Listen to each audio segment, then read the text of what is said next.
Sa gitna ng lahat ng ito, ay hindi nalimutan ni Andres ang umibig at bumuo ng pamilya. Si Monica ang unang asawa ni Andres, subalit sa kasawiang palad ay agad namatay sa sakit na ketong.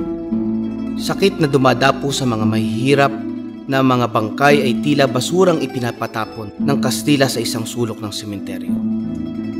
Unang nakita ni Andres ang 18 taong gulang na si Gregoria de Jesus sa Santa Cruzan bilang Reyna Elena. Ang mga pinsan nito na sina Teodoro Plata at Ladislao Diwa ang nagpakilala sa biyudong si Andres. Agad napaibig si Andres kay Oriang, tutol sa panliligaw sa kanyang anak, ang ama ni Oriang, dahil si Andres ay isang mason na tinuturing na kalaban at mga ere ng simbahang Katoliko. Ipinagbawal pa nga ng ama ni Oriang na makipagkita ang dalaga kay Andres, kung kaya't ito ang kanyang nagsusumamong saklolo sa mga kasama. Ginoong Gobernadorcillo de Naturales de Binondo. Ako po ay si Gregoria de Jesus na taga Caloocan. Ako'y may nobyo, si Andres Bonifacio na taga Tondo. Nang malaman ng aking mga magulang na bala kong magpakasal, dinala ako dito sa Binondo, sa isang bahay sa ako'y bilanggo dito. Sa ngalan ng hustisya, hiling ko po na ako'y inyong ipalaya sa bahay na ito. Nanaiig ang pag-iibigan ng dalawa sapagkat pinagbubuklod sila ng mas malalim na layunin, at ito ang palayain ng bayan. 1873, si Oriang ay sumapi sa Katipunan. 2 seremonya ng kasal ang naganap.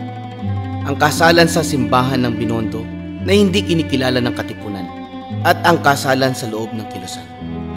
Nang gabing ikinasal sila ng kilusan, itinatag ang pangkababaihang sangay at si Oriang ang nahirang na vice-presidente.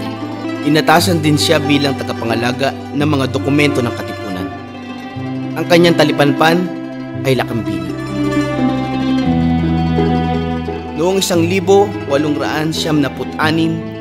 nagbunga ang kanilang pag-ibigan. Isang sanggol na lalaki na pinangalanan ni Oriang na Andres. Mabubuo na ang pangarap na pamilya ni Andres.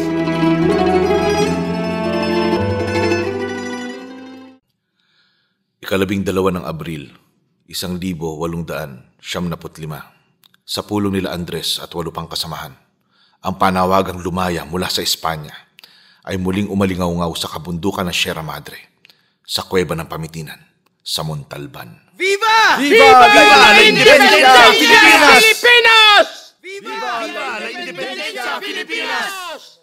Ito ang kikilalaning unang sigaw ng kalayaan. Pinaghandaan ng mga Katipunero ang armadong komprontasyon sa mga kalabang Kastila. Nagsanay sila sa paggamit ng iba't ibang sandata tulad ng tabak, sibat, at arnis.